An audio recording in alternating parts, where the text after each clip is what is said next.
wabarakatuh. Perkenalkan, saya Rifa Erlangga dari kelompok 6 akan mempresentasikan materi bab 22, yaitu merancang organisasi holistik untuk jangka panjang. Tren dalam praktik pemasaran. Untuk merespon lingkungan yang berubah dengan cepat ini, perusahaan merestrukturisasi praktik bisnis dan pemasaran mereka dengan banyak cara, antara lain ada 1. Reengineering, outsourcing, benchmarking, supplier partnering, customer partnering, merging, globalizing, flattening, focusing, accelerating, sama empowering. Reengineering atau rekayasa ulang adalah perancangan ulang secara pada proses bisnis yang berjalan saat ini dengan penekanan pada pengurangan biaya dan waktu siklus agar terjadi peningkatan kepuasan pelanggan. Nah, untuk itu rekayasa ulang sangat penting agar terjadi penyederhanaan proses yang akan berimplikasi pada penghematan waktu dan biaya. Outsourcing. Outsourcing atau alih daya adalah sistem yang diberlakukan perusahaan di mana mereka menyerahkan beberapa kegiatan perusahaan atau pekerjaan mereka pada pihak luar. Pihak ini disebut outside provider. Seluruh pengalihan tugas, hak, serta kewajiban masing-masing biasanya diatur dalam sebuah perjanjian kerjasama atau kontrak kerja. Dalam hal ini, pihak yang menjadi outside provider memiliki kedudukan yang setara dalam perusahaan, tidak sebagai atasan dan tidak pula sebagai bawahan. Outsourcing bertujuan untuk mendukung tujuan serta sasaran kegiatan bisnis. Benchmarking atau penetapan tolak ukur adalah suatu standar atau tolak ukur yang dimanfaatkan untuk membandingkan antara suatu hal dengan hal lainnya yang sejenis. Sederhananya, dengan menggunakan tolak ukur tersebut, maka berbagai hal dapat diukur dengan standar baku yang umum. Supplier partnering atau pemasok secara umum adalah pihak perorangan atau perusahaan yang memasok atau menjual bahan mentah ke pihak lain, baik itu perorangan atau ke perusahaan, agar bisa dijadikan produk, barang, atau jasa yang matang. Customer partnering. Customer merupakan salah satu kewajiban dalam sebuah bisnis. Pasalnya, bisnis akan berkembang berkat adanya klien atau konsumen atau customer. Merging. Merger adalah proses penyatuan dua perusahaan. Salah satu perusahaan tetap berdiri dengan nama yang dimilikinya. Perusahaan yang satu lagi kehilangan nama beserta kekayaannya semua, digabungkan dengan perusahaan yang lain. Globalizing atau makna berpikir global, bertindak lokal, adalah sikap warga negara untuk membangun karakter dalam menghadapi perkembangan ilmu pengetahuan dan teknologi di era globalisasi. Flattening adalah untuk mengurangi tingkat organisasional untuk lebih erat dengan pelanggan. Focusing untuk memfokuskan menentukan bisnis dan pelanggan yang paling menguntungkan serta memfokuskan diri pada hal tersebut. Accelerating yaitu mempercepat merancang organisasi dan mengatur proses untuk merespon lebih cepat pada perubahan yang terjadi di lingkungan. Selanjutnya, empowering yaitu mendorong dan memberdayakan personel untuk menghasilkan lebih banyak ide dan mengambil lebih banyak inisiatif. Saya akan melanjutkan presentasi dari Saudara Ripa yang mengenai mengelola Departemen Pemasaran. Departemen pemasaran dibagi menjadi 4. Yang pertama, organisasi fungsional, organisasi geografis, organisasi manajemen pasar, dan yang keempat, organisasi manajemen metrik.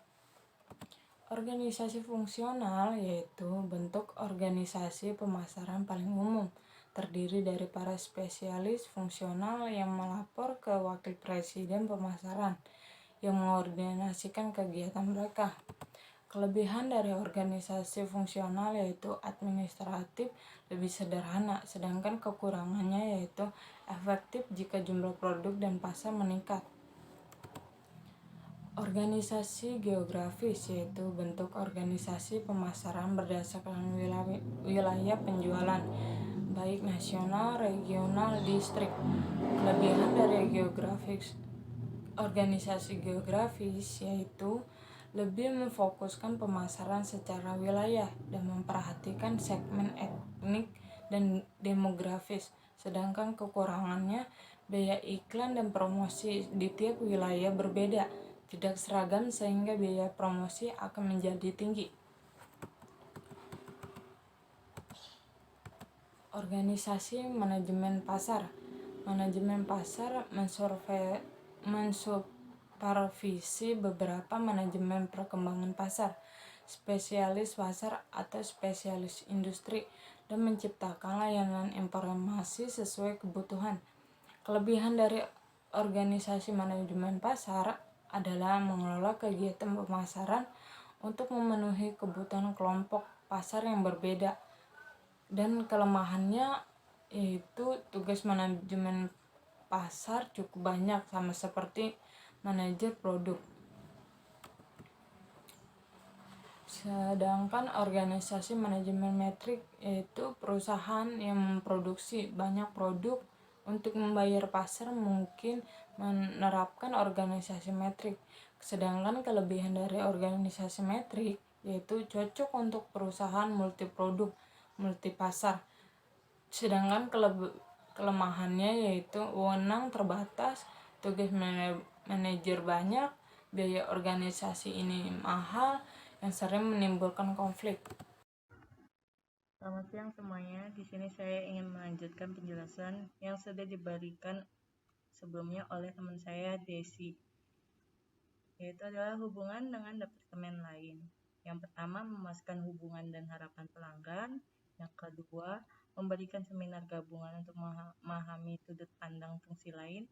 Yang ketiga, yaitu koordinasi kegiatan internal perusahaan. Nah, di bawah konsep perusahaan, sebuah departemen harus memikirkan pelanggan dan bekerja sama untuk memuaskan hubungan dan harapan pelanggan. Departemen pemasaran harus mengarahkan perusahaan ke titik ini. Wakil Presiden Pemasaran atau CMO mempunyai 2 tugas. Yang pertama, yaitu mengkoordinasikan kegiatan pemasaran internal perusahaan dan mengkoordinasikan pemasaran dengan fungsi keuangan operasi dan fungsi perusahaan lain untuk melayani pelanggan. Namun hanya ada sedikit kesepakatan tentang berapa banyak pengaruh dan wewenang departemen pemasaran terhadap departemen lain. Departemen mendefinisikan masalah dan tujuan perusahaan dari sudut pandang mereka, sehingga konflik kepentingan dan masalah komunikasi tidak dapat terhindarkan. Umumnya, Wakil Presiden Pemasaran harus bekerja secara persuasif, bukan dengan otoritas. Ini banyak perusahaan memfokuskan diri pada proses kunci dibandingkan dengan departemen. Karena organisasi departemen bisa menjadi penghalang terhadap kinerja yang lancar dari proses bisnis dasar. Mereka menunjuk pemimpin proses yang mengelola tim lintas disiplin yang mencangkup pemasaran dan niaga.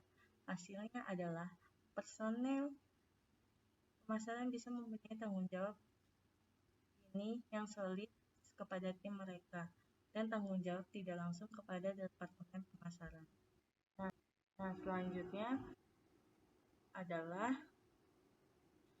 membangun organisasi pemasaran kreatif. Yang pertama, pengembangan hasrat bagi seluruh pelanggan.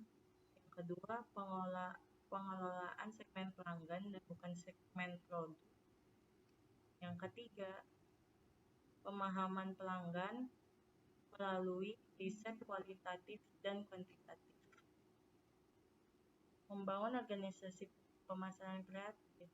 Banyak perusahaan menyadari bahwa mereka tidak benar-benar digerakkan oleh pasar dan pelanggan, mereka digerakkan oleh produk dan penjualan. Hal ini membutuhkan pengembangan hasil seluruh perusahaan bagi pelanggan, pengelolaan segmen pelanggan dan bukan segmen produk. Yang ketiga, pemahaman pelanggan melalui riset kualitatif dan kuantitatif. Meskipun perusahaan harus berorientasi pada pelanggan, hal itu tidaklah cukup. Organisasi juga harus kreatif. Saat ini semakin banyak perusahaan yang meniru keunggulan dan strategi satu sama lain. baik untuk selanjutnya ialah pemasaran yang bertanggung jawab secara sosial. Aktivitas tanggung jawab sosial sudah menjadi aktivitas penting bagi setiap perusahaan dalam menjalani suatu bisnis. Tanggung jawab sosial merupakan komitmen usaha untuk bertindak secara etis, beroperasi secara legal, dan berkontribusi untuk meningkatkan kualitas hidup dari karyawan, komunitas lokal, dan komunitas luas.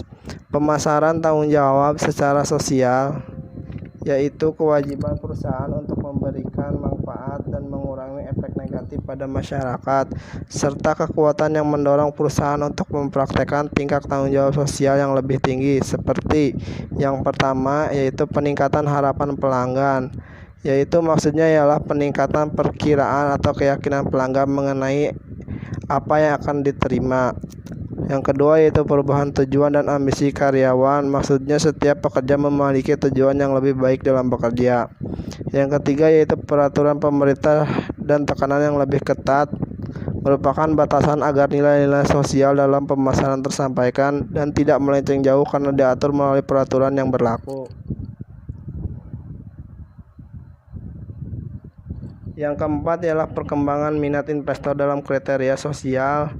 Yang kelima, pengawasan dari media yang ketat. Yang keenam, perubahan praktek pengadaan barang dan bisnis. Selanjutnya, dari segi hukum, pemasaran yang bertanggung jawab secara sosial terbagi dua. Yang pertama, legal behavior, yaitu perilaku legal bertindak sesuai hukum dan undang-undang yang berlaku. Yang kedua, yaitu ethical behavior, yaitu perilaku etis, menerapkan dan menyebarkan kode etis tertulis, membangun tradisi perilaku kode etis perusahaan, dan membuat orang-orang yang bertanggung jawab penuh untuk mempelajari panduan etika dan hukum. Tanggung jawab sosial korporat atau Corporate Social Responsibility atau CSR, yaitu adalah pendekatan bisnis dengan memberikan kontribusi terhadap pembangunan yang berkelanjutan dengan memberikan manfaat ekonomi, sosial, dan lingkungan bagi seluruh pemangku kepentingan. Perusahaan berkomitmen untuk menerapkan CSR terbaik dengan berbagai program yang dimiliki, di mana perseroan telah berkontribusi dalam berkampanye anti narkoba, penyiaran saluran televisi, pemerintahan, beasiswa, dan donor darah. Berhasilnya CSR tidak akan lepas dari peran serta pengusaha, pemerintah, serta masyarakat itu sendiri. CSR tidak hanya terbatas pada konsep pemberian bantuan dana kepada lingkungan sosial, namun juga bagaimana perusahaan memperlakukan karyawannya dengan tidak diskriminatif, menjaga hubungan baik dengan pemasok, serta program yang dijalankan bersifat jangka panjang dan berkelanjutan.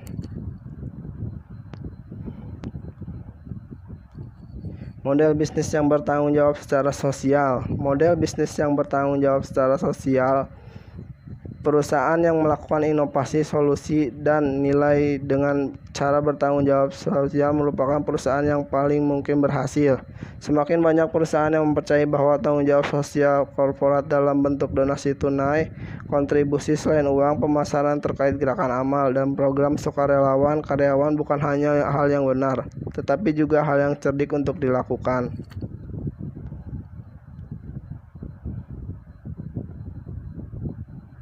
Pemasaran terkait gerakan amal menghubungkan kontribusi perusahaan dengan amal yang ditunjuk untuk keterlibatan pelanggan secara langsung ataupun tidak langsung dalam bertransaksi yang menghasilkan pendapatan dengan perusahaan. Pemasaran terkait amal adalah bagian pemasaran berwawasan sosial korporat atau corporate sociality marketing.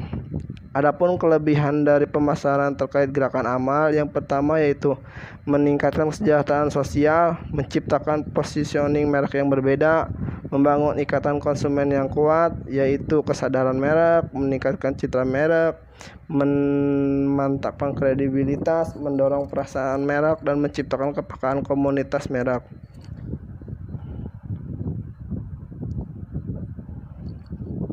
Kelebihan selanjutnya ialah memajukan citra publik perusahaan, menciptakan etikat baik, memicu moral internal karyawan, mendorong penjualan, meningkatkan nilai pasar perusahaan. Adapun kelemahan dari Adapun kelemahannya yaitu adanya sinisme dari konsumen yang mempertanyakan hubungan antara produk dan gerakan amal. Yang selanjutnya yaitu pemasaran sosial. Apa sih itu pemasaran sosial? Itu ada pemasaran, ada sosial. Selama ini kalau kita bicara pemasaran atau marketing, itu pasti ilmunya adalah ilmu ekonomi bisnis. Jadi definisi pemasaran sosial itu sendiri adalah pemasaran terkait gerakan amal, yang mana pemasaran sosial bertujuan untuk kampanye kognitif, kampanye tindakan, kampanye perilaku, kampanye nilai. Yang pertama yang saya akan jelaskan yaitu kampanye kognitif, menjelaskan nilai nutrisi berbagai makanan, menjelaskan arti penting konservasi. Konservasi itu sendiri ialah pelestarian atau perlindungan. Jadi kita kalau memilih makanan jangan sampai yang udah expire atau tidak layak dimakan. Yang kedua yaitu kampanye tindakan, menjelaskan tentang seperti halnya menarik orang untuk imunisasi massal, memotivasi orang untuk memilih ya pada masalah tertentu, memotivasi orang untuk mendonorkan darah. Itu lebih ke hal baik ya, menolong. Yang ketiga yaitu kampanye perilaku, menurunkan minat merokok, misalnya dengan cara mengkonsumsi pola makanan sehat. Selain mengkonsumsi makanan sehat, menjalani pola makan sehat juga bisa menjadi langkah untuk berhenti merokok. Yang selanjutnya menurunkan pengguna obat keras, menurunkan konsumsi alkohol yang berlebihan. Yang ketiga yaitu kampanye nilai. Nih di sini seperti halnya mengubah ide tentang aborsi. Kadang kan aborsi itu sendiri merupakan masalah moral yang tidak pernah berhenti dibicarakan. Sejak zaman dahulu sampai sekarang itu aborsi masih banyak penggunanya. Yang kedua yaitu mengubah sikap orang yang berpikiran sempit, bisa dengan tersenyum, menyanyi, berteman atau bergaul atau berkumpul dengan orang-orang yang menjuruskannya ke hal-hal yang positif, banyak baca buku juga, terus nonton film yang positif. Jangan sampai nonton film yang lagi booming itu yaitu Ikatan Cinta, terus nonton drakor. Tapi misalnya kalau ada hal-hal yang positifnya itu ambil aja hikmahnya, ambil aja positifnya, jangan sampai yang negatifnya diambil. Nah, yang selanjutnya yaitu implementasi pemasaran. Bisa dikatakan proses yang mengubah rencana pemasaran menjadi tugas tindakan dan memastikan proses tersebut mencapai tujuan yang dinyatakan dalam rencana. Perkenalkan, nama saya Rahma. Di sini saya akan menjelaskan singkat apa itu implementasi pemasaran. Implementasi pemasaran yaitu proses yang mengubah rencana pemasaran menjadi tugas tindakan dan memastikan proses tersebut mencapai tujuan dengan apa yang telah direncanakan. Sebagai contohnya yaitu agar implementasi pemasaran terarah, maka rencana pemasaran harus diterjemahkan ke dalam kebijakan serta prosedur organisasional seperti pengadaan bahan baku, penelitian pasar, sumber daya manusia, dan produksi. Untuk selanjutnya yaitu karakteristik audit pemasaran. Yang pertama, komprehensif. Mencakup semua kegiatan pemasaran utama sebuah bisnis. Biasa disebut dengan audit fungsional karena biasanya lebih efektif untuk menemukan sumber masalah yang sebenarnya. Yang kedua, sistematis. Memeriksa secara berurutan mengenai lingkungan pemasaran mikro dan makro organisasi, tujuan dan strategis pemasaran, dan kegiatan tertentu. Yang ketiga yaitu independen. Dapat mengadakan audit pemasaran dalam 6 cara, yaitu audit mandiri, audit lintas, audit dari atas, kantor auditing perusahaan, gugus tugas audit perusahaan, dan audit dari luar. Sekian presentasi dari kami. Wassalamualaikum.